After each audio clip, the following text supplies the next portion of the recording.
Ryan McBride, Lauren Hunt, David Sturgill, and Chris Ballard. We are the trial team on this case. I do have a few points I'd like to bring up with your honor. We have filed a pretrial protective order on behalf of Erica Kirk. We would ask the court to review that. It should be in your queue, your honor, and sign that. Thank you. I have reviewed the pretrial protective order and will be issuing this pretrial protective order in favor of Erica Kirk. Is there any other business that we need to address today, counsel? Just for the court's information, we did file just recently, within the last few minutes, a notice of intent to seek the death penalty that was filed by Utah County Attorney Jeff Gray. So that should be in the court's file. Lastly, I would just indicate to the court and to, at this point, Mr. Robinson, that we are prepared to collect all of the discovery in this matter and get that turned over to the defense as soon as possible. Rule 16 requires us to provide what we have relied on in charging the information and bringing these charges within 5 days once it's requested. So that'll be prepared to disseminate to the defense as soon as possible. Thank you, Mr. Grander. Mr. Robinson, what I also want to do is you have the right to have the charges read that you stand charged of, and I wish to read those to you at this time.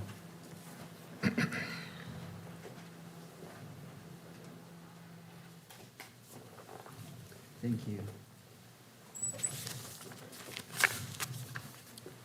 Mr. Robinson, for count 1, aggravated murder, a capital felony in violation of Utah Code annotated 76-5-202, in that on September 10th, 2025 in Utah County, the defendant, Tyler James Robinson, intentionally or knowingly caused the death of Charlie Kirk under the following circumstances. The defendant knowingly created a great risk of death to another individual other than Charlie Kirk and the defendant.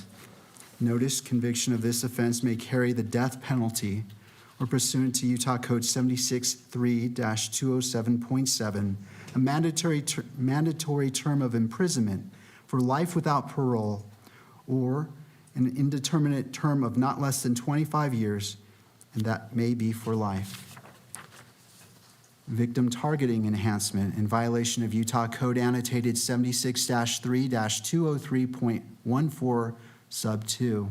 Tyler James Robinson intentionally selected Charlie Kirk because of Tyler James Robinson's belief or perception regarding Charlie Kirk's political expression. Notice if the trier of fact finds beyond a reasonable doubt that the victim targeting enhancement applies, the sentencing judge or the Board of Pardons and Parole shall consider the defendant's selection of the victim as an aggravating factor. Violent offense committed in the presence of a child aggravating factor, the sentencing judge or the Board of Pardons and Parole shall consider as an aggravating factor in their deliberations that the defendant committed a violent criminal offense in the presence of a child. Count 2, felony discharge of a firearm causing serious bodily injury, a first-degree felony, in violation of Utah Code annotated 76-11-210 sub 2 and 3C, in that on September 10th, 2025 in Utah County, the defendant, Tyler James Robinson, discharged a firearm in the direction of Charlie Kirk, knowing or having reason to believe that Charlie Kirk may be endangered by the discharge of the firearm and that the act caused serious bodily injury to Charlie Kirk. Victim targeting enhancement in violation of Utah Code annotated 76-3-203.14 sub 2. Tyler James Robinson intentionally selected Charlie Kirk because Tyler James Robinson's belief or perception regarding Charlie Kirk's political expression. Notice if the trier of fact finds beyond a reasonable doubt that the victim targeting enhancement applies, the sentencing judge or the Board of Pardons and Parole shall consider the defendant's selection of the victim as an aggravating factor. Violent offense committed in the presence of a child aggravating factor. The sentencing judge or the Board of Pardons and Parole shall consider an aggravating factor in their deliberations that the defendant committed a violent offense in the presence of a child. Count 3, obstruction of justice. a second-degree felony in violation of Utah Code Annotated 76-8-306 sub 2, in that on September 10th, 2025 in Utah County, the defendant Tyler James Robinson, with intent to hinder, delay, or prevent the investigation, apprehension, prosecution, conviction, or pursuant to any person regarding conduct that constitutes a criminal offense, conceal or remove the firearm used to shoot Charlie Kirk, and the conduct that constitutes an offense would be a capital felony or a first-degree felony. Count 4, obstruction of justice, a second-degree felony in violation of Utah Code 76-8-306 sub 2, in that on or about September 11th, 2025 in Utah County, the defendant, Tyler James Robinson, with an intent to hinder, delay, or prevent the investigation, apprehension, prosecution, conviction, or punishment of any person regarding conduct that constitutes a criminal offense, destroyed, concealed, or removed the clothing he wore during the shooting, and the conduct that constitutes an offense would be a capital felony or first-degree felony. Count 5, tampering with a witness, a third-degree felony in violation of Utah Code Annotated 76-8-508, in that on or about September 10th, 2025 in Utah County, the defendant, Tyler James Robinson, believed that an official proceeding or investigation was pending or about to be instituted, or intended to prevent an official proceeding or investigation, and attempted to induce or otherwise cause his roommate to withhold testimony, information, a document, or an item, to wit, directing his roommate to delete incriminating text messages. Count 6, tampering with a witness, a third-degree felony in violation of Utah Code Annotated 76-8-508, in that on or about September 11th, 2025 in Utah County, the defendant, Tyler James Robinson, believed that an official proceeding or investigation was pending or about to be instituted, or intended to prevent an official proceeding or investigation, and attempted to induce or otherwise cause his roommate to withhold testimony or information, to wit, directing his roommate to stay silent if the police questioned the roommate. Count 7, violent offense committed in the presence of a child, a Class A misdemeanor in violation of Utah Code Annotated 76-3-203.10 sub 2 and 76-3-203.14 sub 3a little double I, in that on or about September 10th, 2025 in Utah County, the defendant, Tyler James Robinson, committed criminal homicide in the physical presence of a child younger than 14 years of age, with knowledge that a child was present and that may have been seen or heard the commission of the criminal homicide.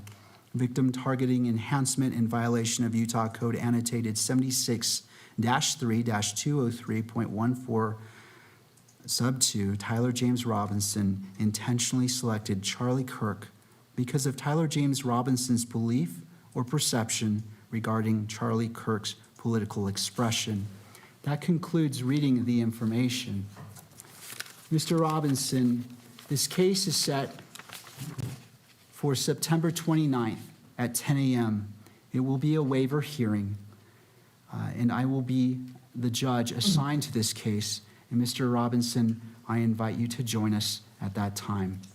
Is there anything further, counsel? No, Your Honor, we'll have counsel appointed by then. Thank you. Mr. Gurander, anything further? One item, just for clarification, Your Honor, the hearing on the 29th, is that in person or WebEx? Thank you. That is a great question. It will be via WebEx. Okay. Thank you, Judge. All right. I want to thank all parties for being here, and this concludes this hearing at this time. Court is in recess. That concludes the hearing in the 4th Judicial District, Provo District Court. Tony F. Graff Jr., judge presiding. You heard the charges. They need to be read out. Procedure matters in all criminal cases, and specifically in one of heightened national, potentially global interest, such as this one. A couple of other notes to put together also, which we will try to do with our panel and with Katrina Kaufman, who is outside the courthouse. There was a protective order filed by Erica Kirk, that is the widow of Charlie Kirk. That was approved by the judge. Also, the state made clear vocally that it will seek the death penalty if, in fact, Tyler Robinson is found guilty of the aggravated murder charge you heard outlined by the judge, and that in several of the charges mentioned, there was an aggravating factor, that of political targeting and or motive in those charges. That was outlined by the state. That will, of course, have to be proven before a jury and evidence presented sufficient to cross over the barrier of a reasonable doubt. That is to say, it was clear to the jury that there was something political about this assassination, but the state has so alleged. I want to bring in our CBS News Justice correspondent, Scott MacFarlane, and former federal prosecutor, Scott Fredericksen, who joined me now at the table. Scott Fredericksen, I want to start with you. Based on what you heard and what the prosecutors outlined in its briefing to the reporters in Utah earlier today, what are your takeaways? Well, first, I think we see an overwhelmingly strong case. Even though there's no eyewitness testimony, the fact is eyewitness testimony is often, sometimes, the most vulnerable kinds of evidence. Instead, they have here what we seem to have is three separate admissions, once with his roommate or romantic interest, a second time with his chat group on Discord, and third, it looks like also impliedly so with his parents. So there's no stronger evidence in front of a jury than a defendant admitting that to other third parties. On top of that, we have very strong physical evidence compiled by the government so far. You've got DNA evidence. You've got the rifle that seems to be associated with him through a gift from his parents, his grandfather's rifle. So a really overwhelming case. And then a second point I'd say, I'm impressed with the Utah County Prosecutor's Office so far. They really are on top of this. They indicated they're ready to go right now. They're going to turn over discovery. They're ready to do that in 5 days. That's fast. The Utah County Attorney was very professional in the way he outlined the charges and evidence in a way not to prejudice the trial. That was impressive as well. So that's and reporters were pressing the prosecutor, Jeffrey Gray, to go in lots of areas, and he said, I'm just not going to go there. I'm going to present the evidence that we have, and the charges align with the evidence we have, and everything else, stay tuned. If there is anything more, we'll communicate it to you. Scott, what did the absence today, before this proceeding, but at the briefing that Jeffrey Gray had with reporters, the lack of a presence of a U.S. attorney, does this appear to you right now to be a state-led prosecution with the federal government assisting but not probably charging? Clearly, this seems to be a state prosecution. No doubt the Department of Justice is searching for any potential basis to bring this case in federal court. But the fact that there was no U.S. attorney here and obviously no federal charges is strong evidence. They just haven't found it. Federal jurisdiction is limited. They have to have a basis. So whether it's air piracy or some kind of assassination of a federal official, a politician, something like that, there has to be an independent basis. Here we have a private citizen who was assassinated in state. There doesn't seem to be any travel across state lines. Interstate and there's commerce no or anything like that. conspiracy with others so far. They're at ongoing investigation. So right now, I would say the Department of Justice is stepping back, and that's a smart thing to do. The worst thing they could do is jump in and file charges and then potentially put the state charges at risk here because this is a death penalty case. And that means that the courts will be looking closely at everything that's done in the case to make sure this defendant gets a fair trial, and if convicted, gets a fair trial on whether he will be put to death. Scott MacFarlane, your impressions? Well, start off with really what is a difficult to read charging document. Some of those text messages are vivid in their allegations and in their color. You can see these messages exchanged between a person and his roommate, allegedly with the roommate questioning, when did you start planning this? Did you do this alone? Those types of things are remarkably visceral to read, but I also was struck by the allegations in the charging document in which you have a mother and a father asking each other, did you see this? Does this look like our son? Think about that from a broader vantage point. What an anguishing conversation that must What have an been. anguishing human drama that had to have been within that family structure. It's hard to escape that, no matter the notoriety of the case or the horror of the allegations. That is quite a picture that is painted in this charging document. Is this what they would call a speaking indictment, where they kind of lay out more of the case than they needed to? This is information, so it's not an indictment. Not an indictment yet. Yeah. It's not technically a speaking indictment, although it has all the allegations in there. We will see more of that if the case it'll go next to essentially the preliminary hearing, where the judge will determine whether there's probable cause. The Utah State Attorney will put on maybe one witness, minimal witnesses, to establish that, and then the case goes forward. But yeah, this is interesting because we're all used to a grand jury here, and not here. This is the prosecutor laying that out in the 7 charges and speaking only about what the evidence shows. And Scott, based on your understanding, and if you don't have it, that's fine. I'm just curious about it. The aggravating factor dimension of this, meaning you have underlying charges, but they can be prosecuted with aggravation if there is something that you could present to the jury that denotes some sort of political animosity. On those first 2 charges, the aggravated murder and the felonious use of a gun, those were the aggravating factors were specified by the state local prosecutor as relevant. One of the things Justice Department sources were saying over the weekend is, let's see what's up with the firearm. Is there a federal nexus to a crime there? But in this information, they say this was grandpa's gun. So that seems highly unlikely as well. But the FBI director opened up a can of worms today as well, telling a Senate panel that they are going to investigate everybody and anybody who was on that Discord chat that runs somewhat counter to what local prosecutors were initially saying, that there's one person believed responsible for this and only one person. As the county attorney was asked about this today, he also said they haven't ruled out others being involved, which is different than saying others are under investigation. Right. And Scott, on that last point, involved, aware, participating, those are gray areas. They're very specifically defined in law. They'll have to get a lot of evidence if they're going to bring charges of foreknowledge or conspiracy. Right.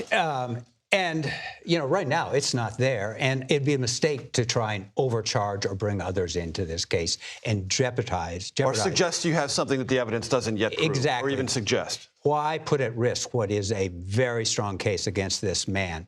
My concern is really right now a little bit more about the death penalty part. They laid out evidence today. They can try this case, the prosecution, in a week or 2 and get a guilty verdict in all likelihood. It's strong evidence. But then they go into a different phase, which is going into the death penalty phase. And that's when they can bring in whether the jury pool has been tainted by, say, the FBI director going on a talk show last night and talking about the evidence. Not supposed to do that. DOJ regulations say you don't do that. So that could be a little more complicated. The federal government could be handing the defense a little more arguments and stuff they can work on appeal to say they're not getting a fair trial, the jury pool is tainted. My thanks to you, Scott Fredericksen, Scott MacFarlane, and to Katrina Kaufman, who's outside the courthouse. And I apologize for having to jump in on her when the proceeding was started, but sure enough, it did. One other thing, September 29th will be the next hearing in this matter. That will also be conducted virtually, as the judge, Tony F. Graff Jr., told all who were watching.